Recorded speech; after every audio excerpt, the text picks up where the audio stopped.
8 की इंग्लिश की बुक का लेसन 7 जो है ये।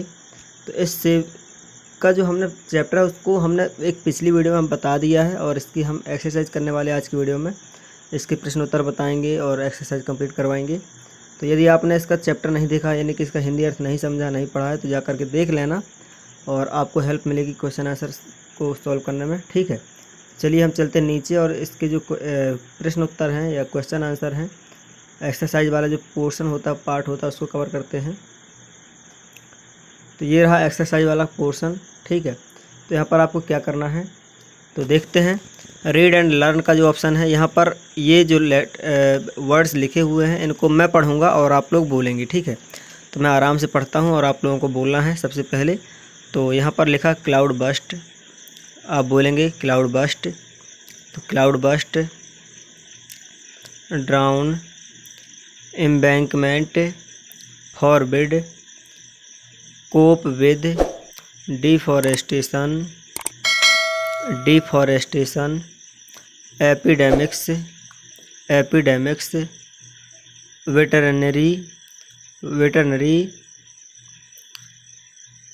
डिजास्टर, प्रेफरेबली,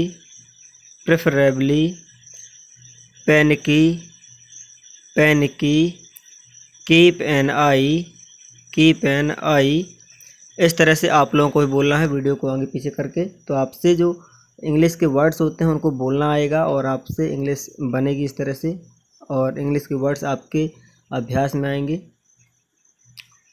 फिर ये वर्ड पावर है। ठीक है, वर्ड पावर क्या होता है? वर्ड पावर में शब्द शक्ति, यानी कि आपको शब्दों का ज्ञान होगा कि कौन से शब्द किस तरह के शब्द कहलाते हैं। तो यहाँ पर मैं आपको पढ़ के बताता हूँ। होमोफोन्स, यहाँ पर होमोफोन्स वाले शब्द दिए हुए हैं। तो homophones are pairs of words that are pronounced in the same way but have different meaning and different spelling. तो होमोफोन्स एक प्रकार के शब्द होते हैं, यानी कुछ शब्द ऐसे होते हैं जो कि सुनने में उनका जो प्रोनाउंसिएशन होता है, जो उनका उच्चारण होता है बोलने में, वो एक से रहते हैं, लेकिन उनकी स्पेलिंग और उनका अर्थ अलग रहता है। जैसे कि यहाँ पर हम देखते हैं एग्जाम्पल के साथ, हियर लिखा है। ठीक है, और इसको भी हियर बोलते हैं और इसको भी हियर बोलते हैं, दोनों को हियर ही बोलते हैं, इसको भी हियर और इसको भी हियर। लेकिन अंतर क्या दोनों में स्पेलिंग का अंतर है। इसमें HEAR हियर और इसमें HERE, और इसका मतलब होता है हियर में सुनना, हियर में सुनना, सुन पाना, और इसका मतलब होता है हियर में यहाँ। ठीक है, तो होमोफोन्स इस तरह के वर्ड होते हैं, इस तरह के शब्द होते हैं जो कि केवल उच्चारण करने में एक से लगते हैं, समान लगते हैं। ठीक है, बाकी उनकी स्पेलिंग भी अलग रहती है और उनके अर्थ भी, जो हिंदी के अर्थ निकलते हैं तो उनकी स्पेलिंग भी अलग रहती है, उनकी मीनिंग भी अलग रहती है, यानी कि उनके अर्थ भी अलग रहते हैं। एक और यहाँ पर वेदर, और यहाँ पर वेदर। तो ये वाला जो वेदर है इसका मतलब होता है मौसम, और इसकी स्पेलिंग है WEATHER। और यहाँ पर एक वेदर, वेदर में होता है की, और इसका हिंदी अर्थ होता है की, और इसकी स्पेलिंग इस तरह से आप देख ही सकते हैं, दोनों की स्पेलिंग अलग है। ठीक है, और नीचे चलते हैं। अब यहाँ पर कुछ वर्ड्स दिए हुए हैं और ये आपके लिए है, आपकी एक्सरसाइज के लिए मैंने आपको समझा दिया है कि होमोफोन्स कैसे वर्ड्स कहलाते हैं। तो आपको जो ये लेसन दिया है ना, इस लेसन में ढूंढना है।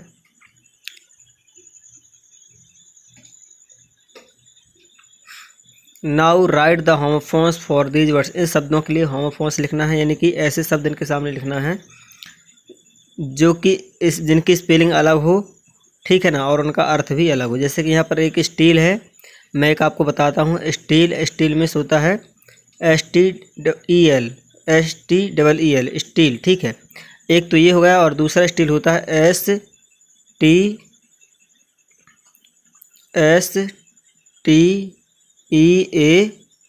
एक स्टील ये होता है। ठीक है, एक स्टील ये हो गया,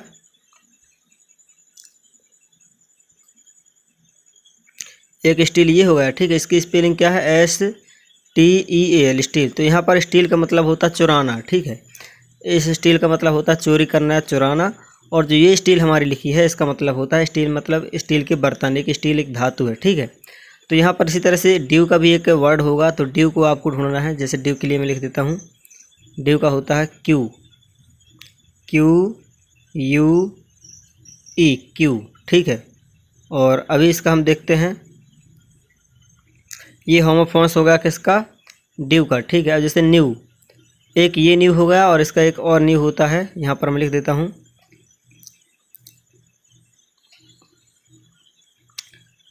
NEW। इस तरह से इसकी देखिए स्पेलिंग भी सेम है, ये सॉरी स्पेलिंग अलग है।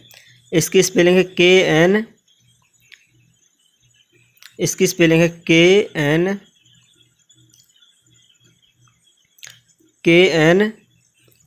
क्या है इसकी स्पेलिंग, KNEW, और इसकी स्पेलिंग क्या है NEW। तो ये दोनों सुनने में तो एक से लगते हैं, जैसे ये वाला स्टील और ये स्टील सुनने में तो समान लगते हैं, एक से लगते हैं, लेकिन इनकी स्पेलिंग अलग है और इनके अर्थ भी अलग हैं। जैसे कि ये ड्यू हो गया और यहाँ पर एक क्यू हो गया, क्यू का मतलब होता है पंक्ति, QUE, ठीक है। और यहाँ पर ड्यू, ड्यू का मतलब होता है बाकी, है ना, बाकी, ये बकाया।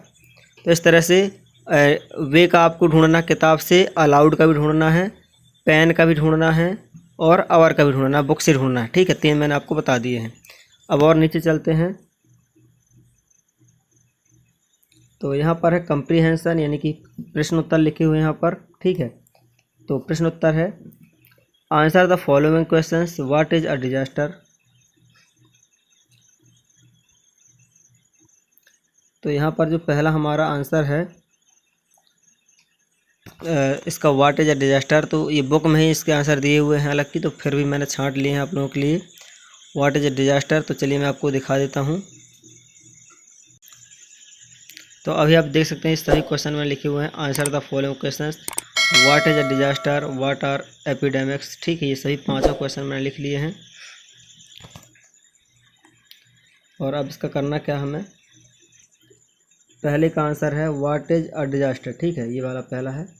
तो पहले का आंसर है डिजास्टर। यहाँ पर मैं थोड़ा सा आपके लिए परफेक्ट काम कर देता हूँ, एक ये तो आप हाईलाइट हो जाए, ठीक है ना। तो जो पहला सवाल है हमारा यहाँ पर डिजास्टर के ऊपर है, तो पहले सवाल का answer disaster is an unexpected event. जो डिजास्टर है, तबाही है, एक गैर उम्मीद घटना है, कभी भी ऐसी हो सकती है। सच एज एन एक्सीडेंट, जैसे कि कोई घटना घटती है, कोई एक्सीडेंट हो जाता है, कभी किसी का टकरा जाते हैं, कुछ भी संयोग से हो जाता है। तो इसी तरह एक अनएक्सपेक्टेड इवेंट है, एक अनएक्सपेक्टेड यानी कि गैर उम्मीद वाली घटना है डिजास्टर, कभी भी हो सकती है, कभी भी वर्षा हो सकती है, बहुत तेज मूसलाधार। तो a flood and cloudburst, it kills a lot of people और cause a lot of damage to property, ठीक है। तो यदि आपको इसका पूरे का हिंदी अर्थ जानना है तो उसके लिए आप अलग से वीडियो देख सकते हैं, डिस्क्रिप्शन पर लिंक मिल जाएगी उसकी। उस पर हमने चैप्टर को हिंदी से, यानी कि पूरे चैप्टर को हिंदी से समझाया है, तो आप लोगों को अच्छे से समझ में आ जाएगा, ओके। और चलिए हम दूसरा क्वेश्चन में चलते हैं। तो हमारा यहाँ पर दूसरा क्वेश्चन है व्हाट आर एपिडेमिक्स, ठीक है, यानी कि महामारी क्या होती है। तो यहाँ पर है epidemics, epidemics are infectious diseases which spreads out a large population by means of contaminated water or fruits, ठीक है। तो एपिडेमिक्स एक प्रकार की बीमारी है जो कि दूषित पानी से और दूषित खाना खाने से फैलती है। और अच्छे से अर्थ इसका जानना है तो आप चैप्टर देख सकते हैं, वीडियो डिस्क्रिप्शन में आपको लिंक मिल जाएगी। और अब चलते हैं हम तीसरे क्वेश्चन के ऊपर। तो तीसरा क्वेश्चन हमारा था कि what are effects of flood on our life, ठीक है। तो यहाँ पर हम इसका आंसर देंगे, there are several ill effects of flood such as destruction of life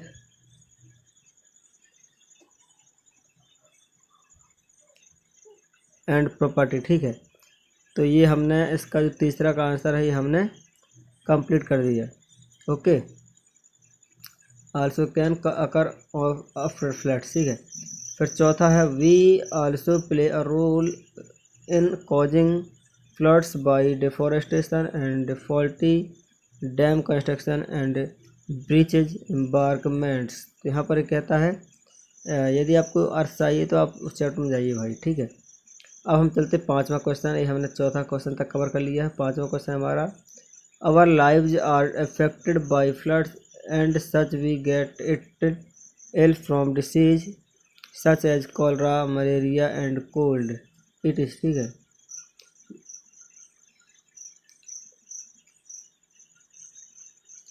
तो चलिए फिर इसका हिंदी अर्थ हमने जान लिया। अब पाँचवा है हमारा our lives are affected by floods and floods such as we get ill from disease such as cholera malaria cold, ठीक है ना। यानी कि इससे जो बाढ़ वगैरह आते हैं इससे हमको बीमारियां भी होती हैं बहुत सारी, इसलिए इनका पानी नहीं पीना चाहिए तौबत नदियों का, दूसरे नदियों का, ठीक है। तो our lives are affected by floods and such as well as from disease such as cholera malaria and cold, ठीक है। तो इस तरह से इसका अर्थ है, आप समझ सकते हैं। तो इस चैप्टर में हमने इसका अर्थ आपको कवर कर दिया पूरा। अब बचता है क्या,